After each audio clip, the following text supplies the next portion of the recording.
हाँ देखो, कल हमने महाद्वीप पढ़ने शुरू किए थे और महाद्वीपों में हमने पढ़ा 7 महाद्वीप और 5 महासागर। फिर क्षेत्रफल के अनुसार महाद्वीपों का क्रम और जनसंख्या के अनुसार महाद्वीपों का क्रम। जनसंख्या और क्षेत्रफल दोनों में ही सबसे बड़ा कौन सा है? एशिया। फिर दोनों में ही दूसरे नंबर का बड़ा कौन सा है? अफ्रीका। चेंज होता है जनसंख्या और क्षेत्रफल में क्रम, तो तीसरे नंबर पर है। जनसंख्या में तीसरा बड़ा महाद्वीप कौन सा था? यूरोप। और क्षेत्रफल में तीसरा बड़ा महाद्वीप कौन सा था? उत्तरी अमेरिका। ओके, इतनी बात। फिर जनसंख्या और क्षेत्रफल दोनों में ही सबसे छोटा किसे मानेंगे?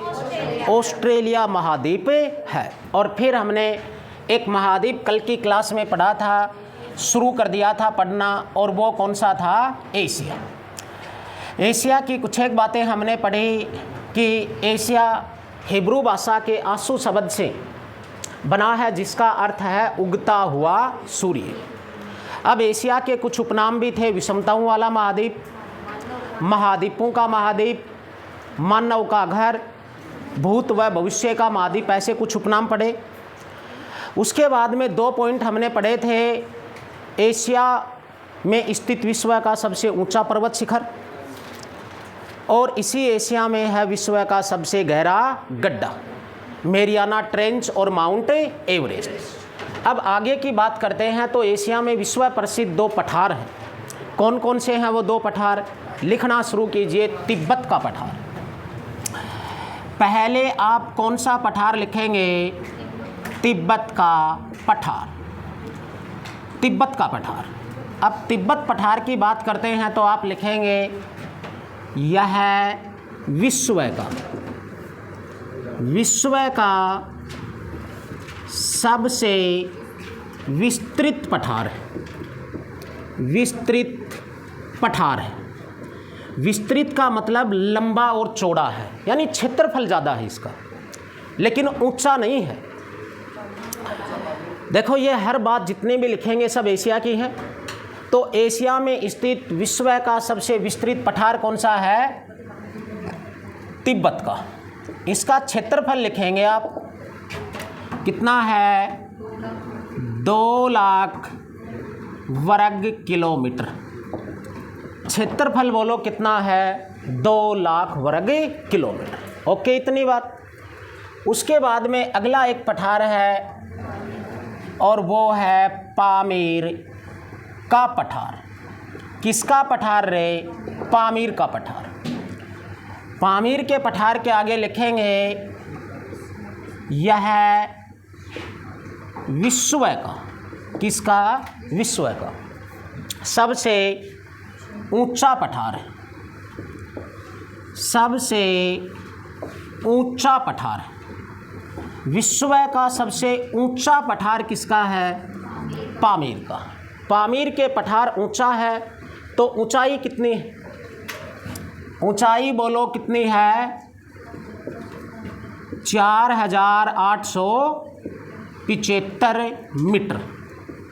4875 मीटर ऊंचा विश्व का सबसे ऊंचा पठार पामीर का पठार है। अब इसका उपनाम क्या है? उपनाम है संसार की छत। किसकी छत? संसार की छत। विश्व की छत बोलो किसे कहते हैं? पामीर का पठार, सबसे ऊंचा होने की वजह से। अब इसी का एक दूसरा उपनाम भी है, एशिया का निष्प्राण क्षेत्र। एशिया का निष्प्राण क्षेत्र भी कहलाता है। पठार है, सूखा है, वर्षा वगैरह की मात्रा यहाँ कम है। वनस्पति, जीव जंतु, मानवीय आवास कम होने की वजह से इसे एशिया महाद्वीप का निष्प्राण क्षेत्र कहा जाता है। लेकिन एग्जाम की दृष्टि से सबसे मोस्ट क्वेश्चन है, सदाबहार क्वेश्चन है ये, शोले फिल्म जैसा क्वेश्चन है, समझ गए ना?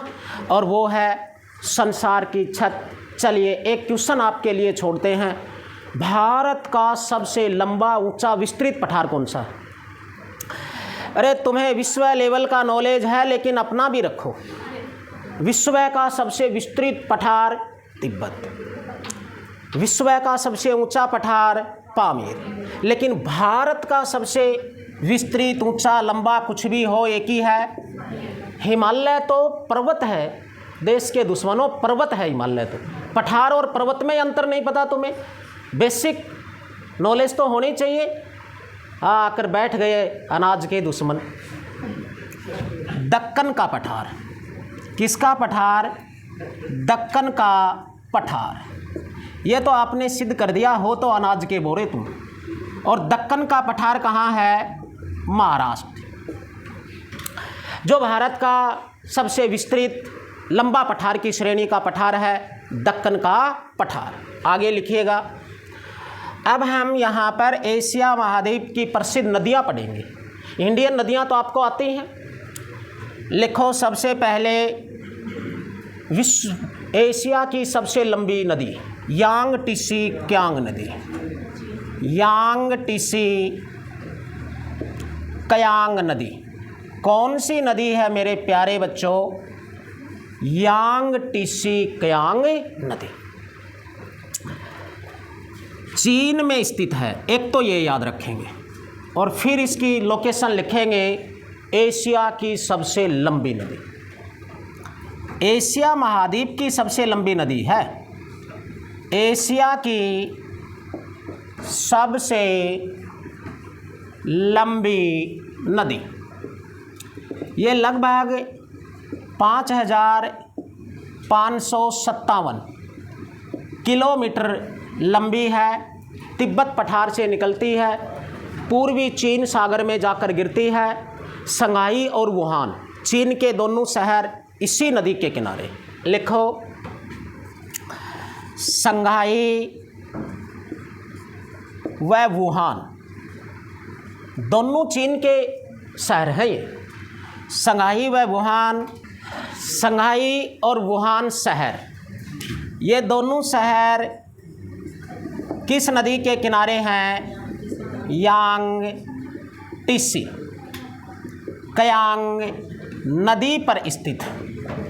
ये दोनों ही शहर यांग टीसी क्यांग नदी के किनारे स्थित है। कौन कौन से हैं बोलो? संघाई और वुहान। आगे लिखोगे हवांग हो नदी। हवांग हो नदी पर दो बड़े प्यारे क्वेश्चन बनते हैं। एक क्वेश्चन है पीली नदी और एक है चीन का शोक। लिखो उपनाम, और कुछ नहीं लिखना। एग्जाम की दृष्टि से एग्जाम लायक बात है वो ही लिखना है। जीके है बेटा, कभी ख़त्म नहीं होती, इसे तो ख़त्म करना पड़ता। उपनाम है किसका शोक? चीन का शोक व पीली नदी। इसे चीन का शोक व पीली नदी कहा जाता है। लिखो मेकांग नदी को। कौन सी नदी को? मेकांग नदी को। मेकांग नदी को एशिया की डेन्यूब कहा जाता है। एशिया की डेन्यूब नदी कहा जाता है। नदी कहा जाता है तो बोलो एक बार सभी। एशिया महाद्वीप की डेन्यूब नदी किस नदी को कहते हैं? मेकांग नदी को कहते हैं।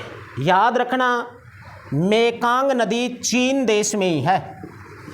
किस देश में है? चीन। ये तीनों ही नदियां चीन की हैं। तीनों के ऊपर ये कुछ अच्छे क्वेश्चंस बनते हैं, वन लाइनर याद रखना। तिब्बत का पठार, पामीर का पठार, दक्कन का पठार, भारत का बड़ा एशिया महाद्वीप की सबसे लंबी नदी यांग टीसी क्यांग नदी, चीन का शोक और पीली नदी किसे कहते हैं? हवांग हो नदी को कहा जाता है।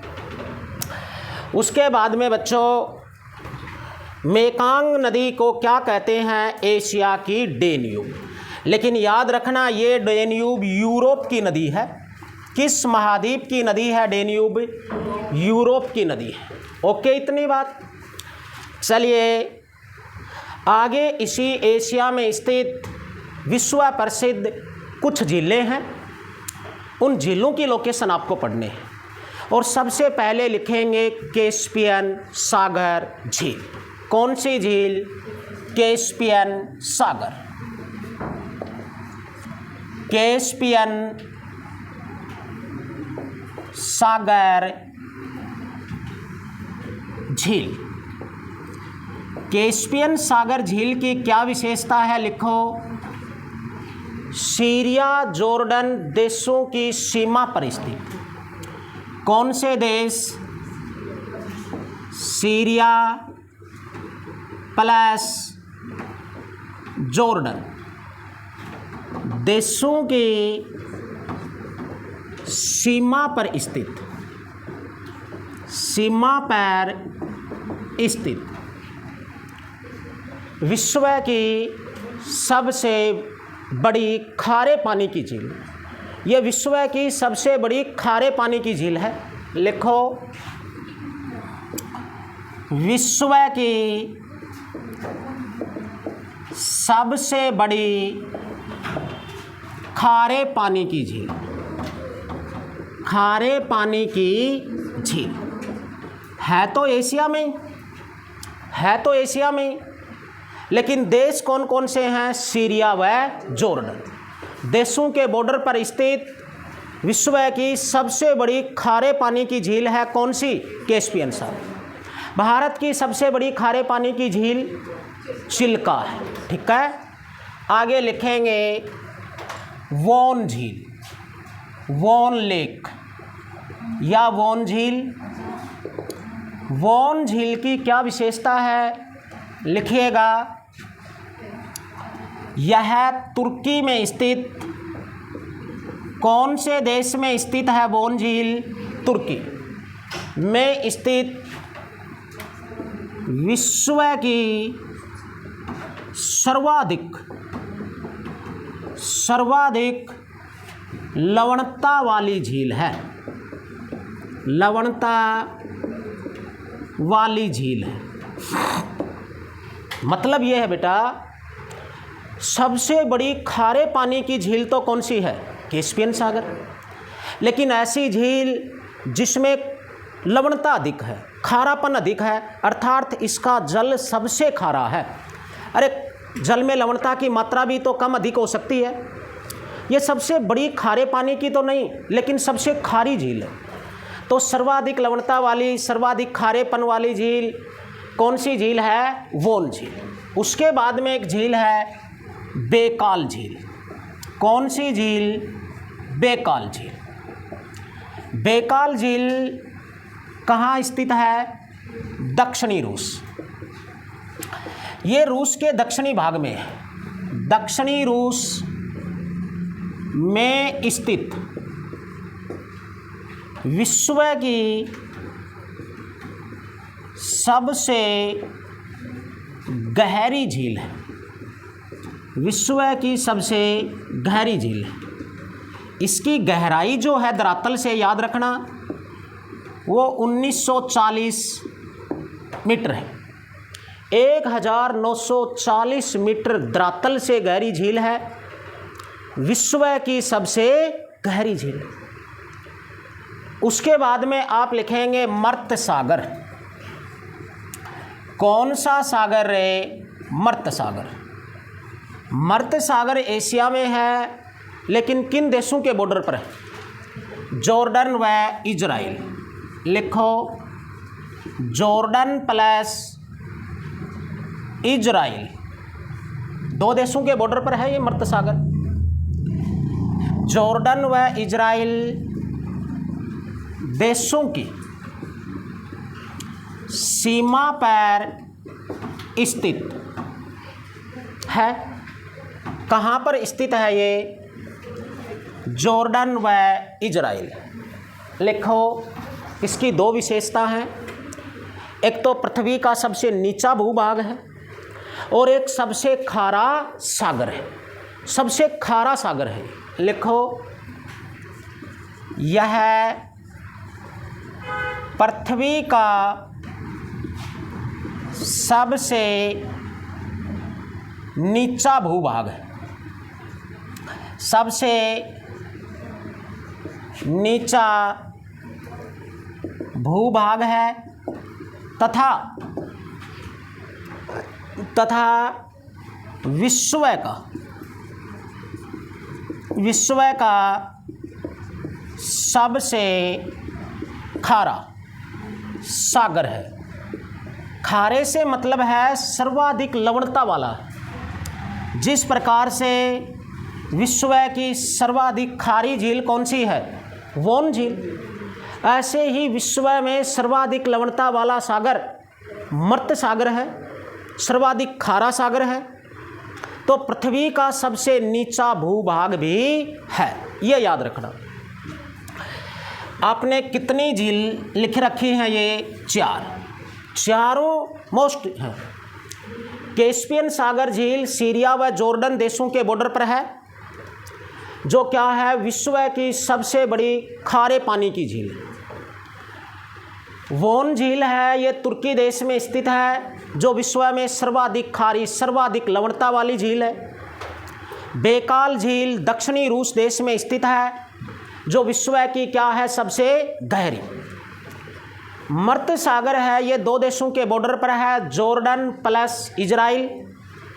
साथ में इसकी 2 क्वेश्चन बनते हैं, विश्व का सबसे खारा सागर और पृथ्वी का सबसे नीचा भूभाग। ओके, इतनी बात। कल आपने उस मैप में देखी थी एक नहर, और उस नहर का नाम क्या था? सवेज नहर। अब हम सवेज नहर की विशेषता पढ़ते हैं, क्या है क्या नहीं है। एग्जाम 2 पॉइंट उसके ऊपर लिखिए, कौन सी नहर? सवेज नहर। लिखो सवेज नहर। सवेज नहर के आगे लिखेंगे निर्माण, और निर्माण क्या है? 1869 ईस्वी। बोलो, सवेज नहर का निर्माण कब हुआ? 1869 ईस्वी में। निर्माण किसने किया है? फ्रांसीसी इंजीनियर फर्डिनेंड डी लेसेप्स। इसका निर्माण फ्रांसीसी इंजीनियर फर्डिनेंड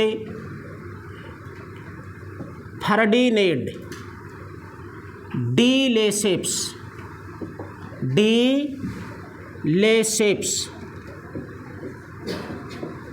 के द्वारा किया गया था। 1869 ईस्वी में फ्रांसीसी इंजीनियर फर्डिनेंड डी लेसेप्स के द्वारा विश्व की एक प्रसिद्ध नहर सवेज नहर का निर्माण हुआ। महात्मा गांधी जी का जन्म कब हुआ?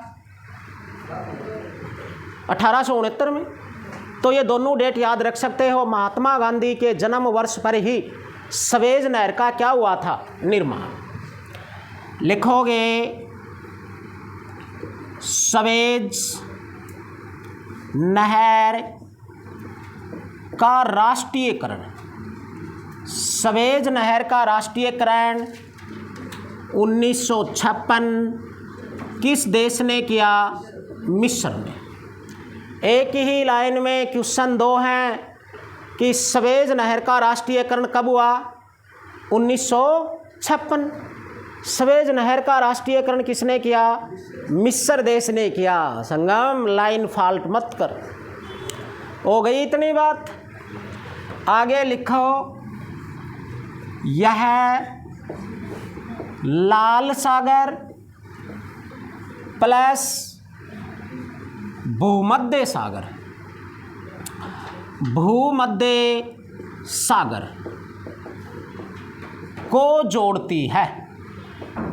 ये जोड़ने का काम करती है। किसको जोड़ने का? भूमध्य सागर व लाल सागर। लेकिन आरती ये तोड़ने का काम भी करती है। तोड़ती किसको है? अभिषेक एशिया व अफ्रीका को तोड़ती है, क्योंकि दोनों का विभाजन करती है कि नहीं, इसी कारण। लिखो लंबाई। लंबाई है मेरे बच्चों 168 किलोमीटर। 168 किलोमीटर लंबी नहर है सवेज नहर।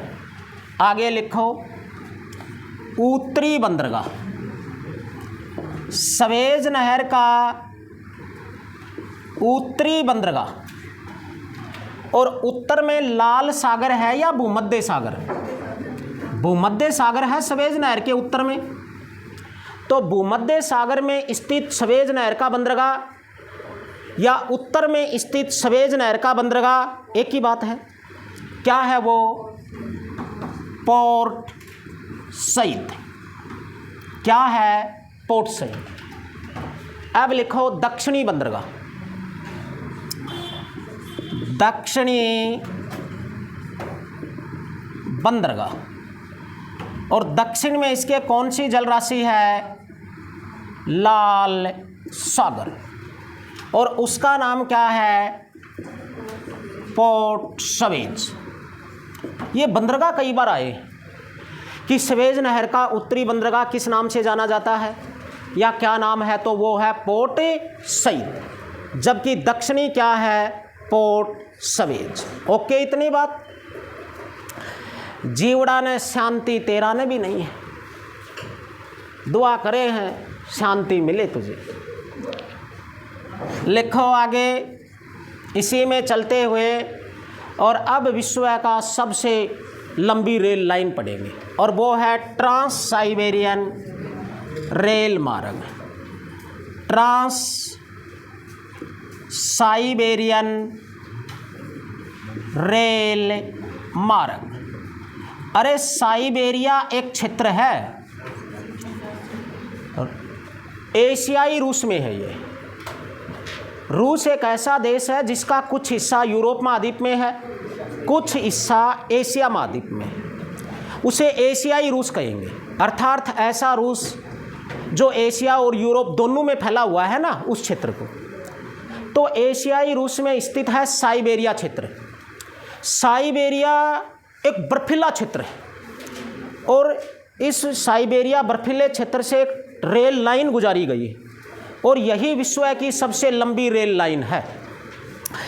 साइबेरिया से भारत में सारस पक्षी आते हैं सर्दी की ऋतु में, लेकिन वो भारत के किस नेशनल पार्क में आते हैं?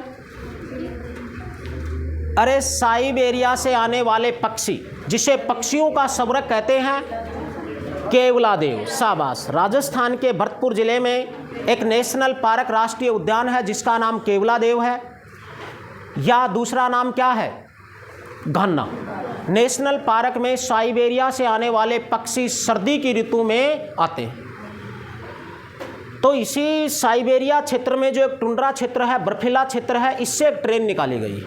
लिखो, यह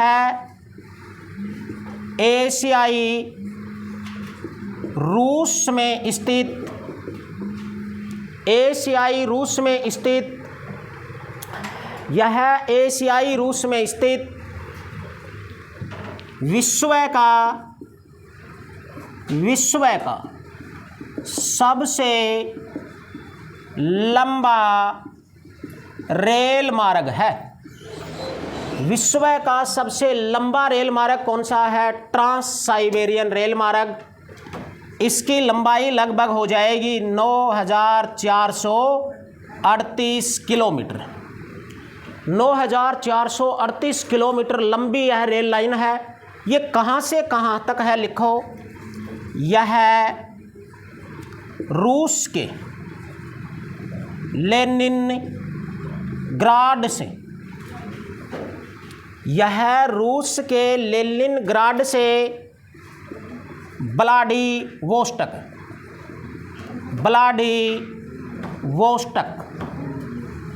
तक बनी हुई है।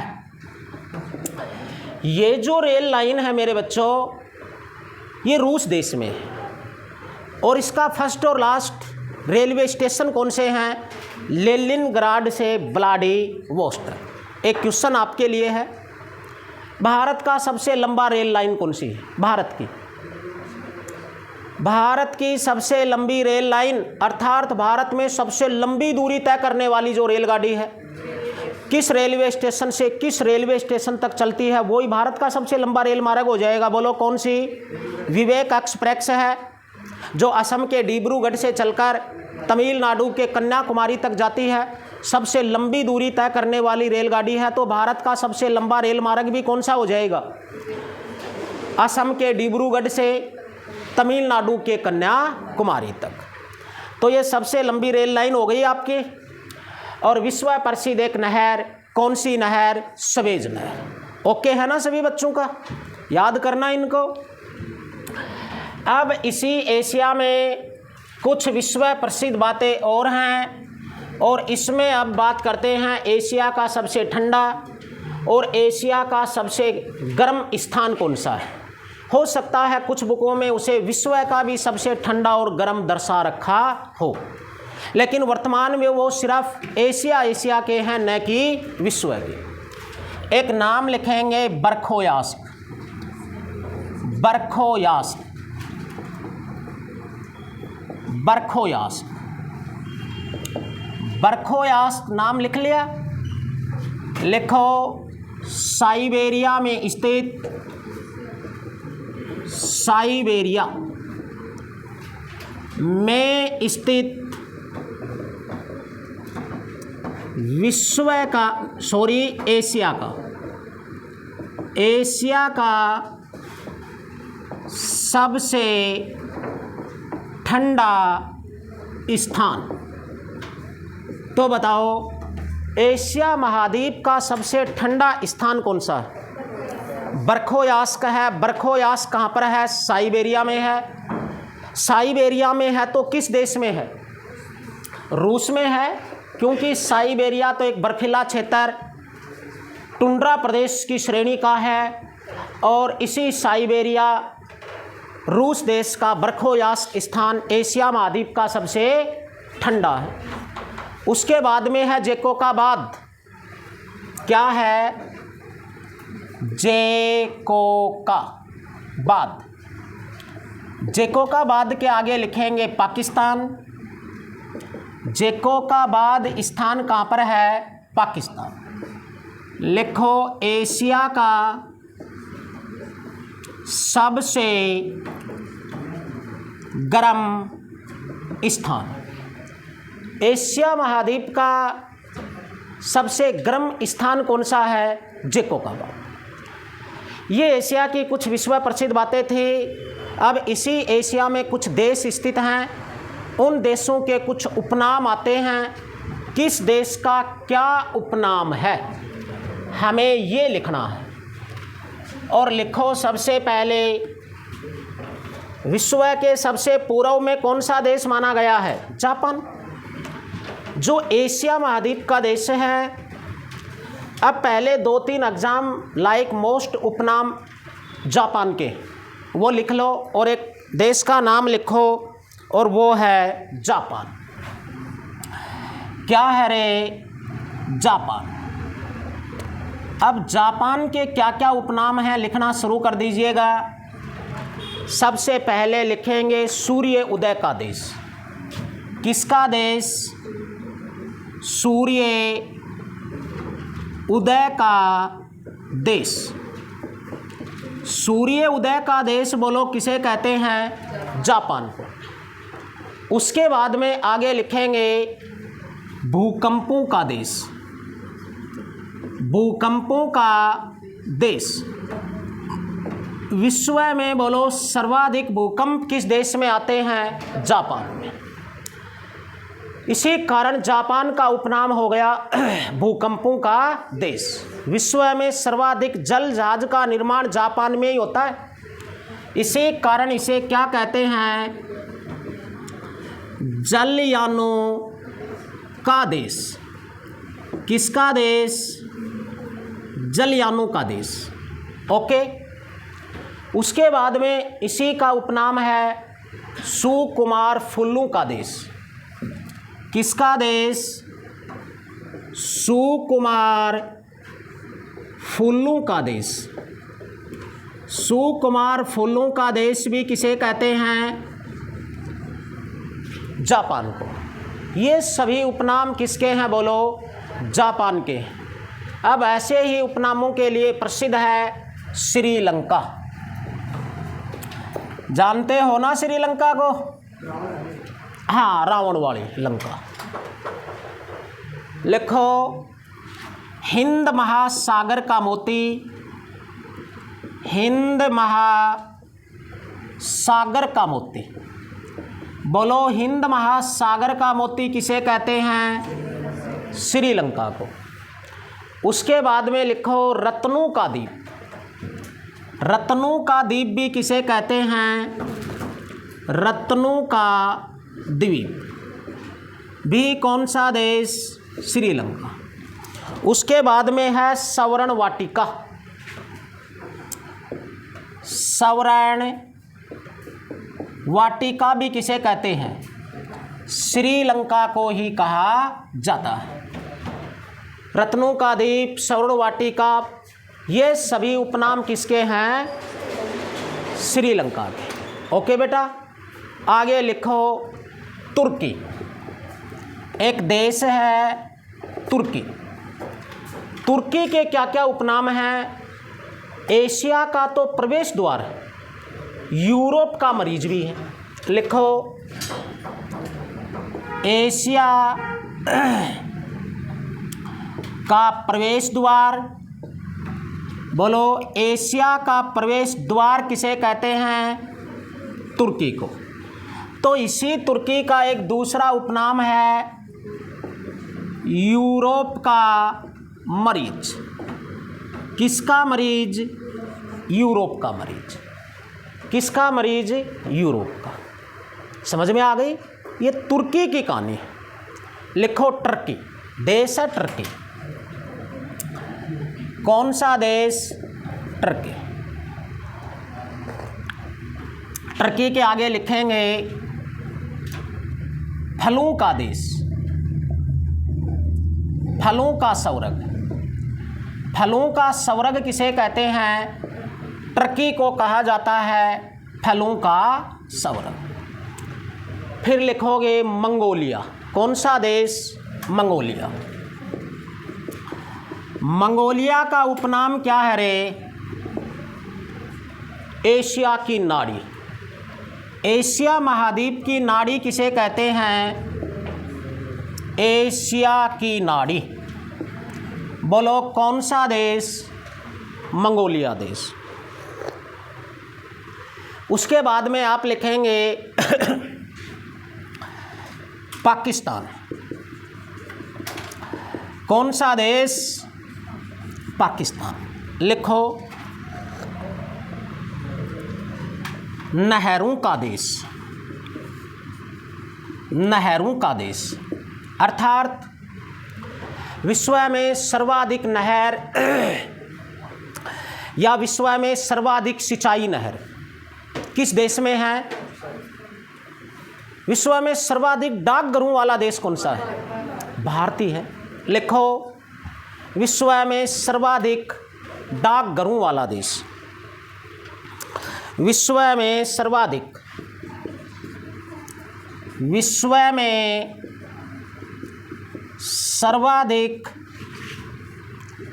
डाकघरों वाला देश, और वो कौन सा है? भारतीय है।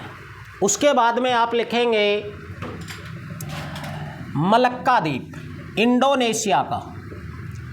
इंडोनेशिया का मलक्का द्वीप।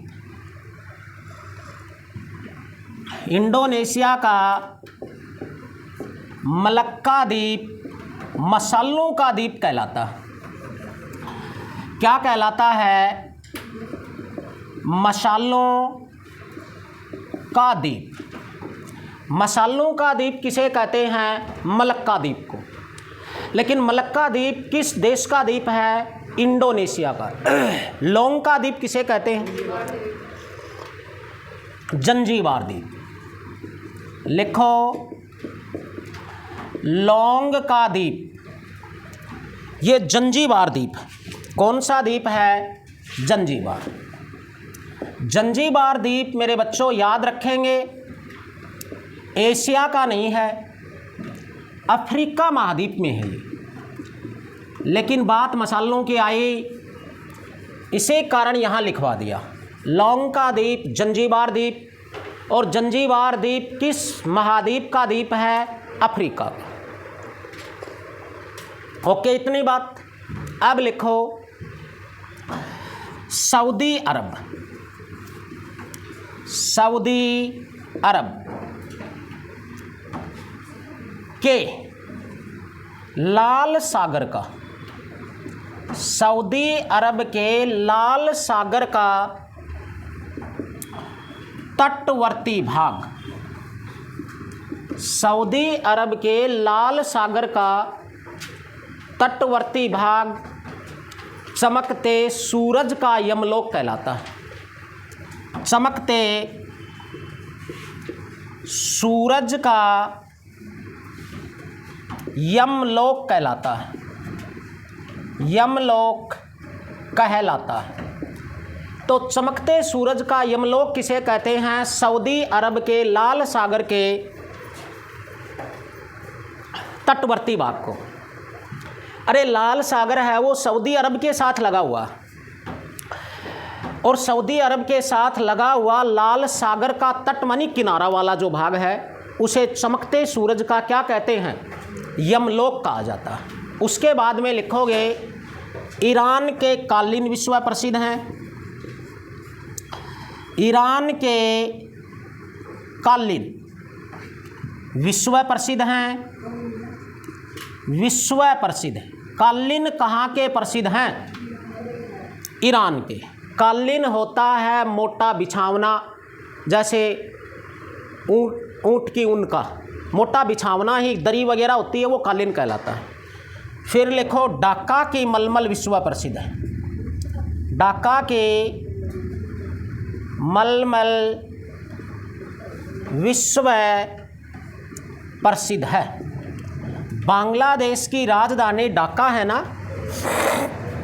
ढाका में ये मलमल का कपड़ा विश्व प्रसिद्ध कपड़ा माना जाता है। तो कालीन कहाँ के प्रसिद्ध हैं?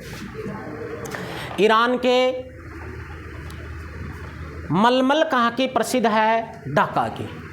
ये इसी एशिया महाद्वीप में स्थित कुछ देशों के उपनाम हैं, अच्छे से याद रखना। जापान के उपनाम है सूर्य उदय का देश, भूकंपों का देश, जलयानों का देश, सुकुमार फूलों का देश।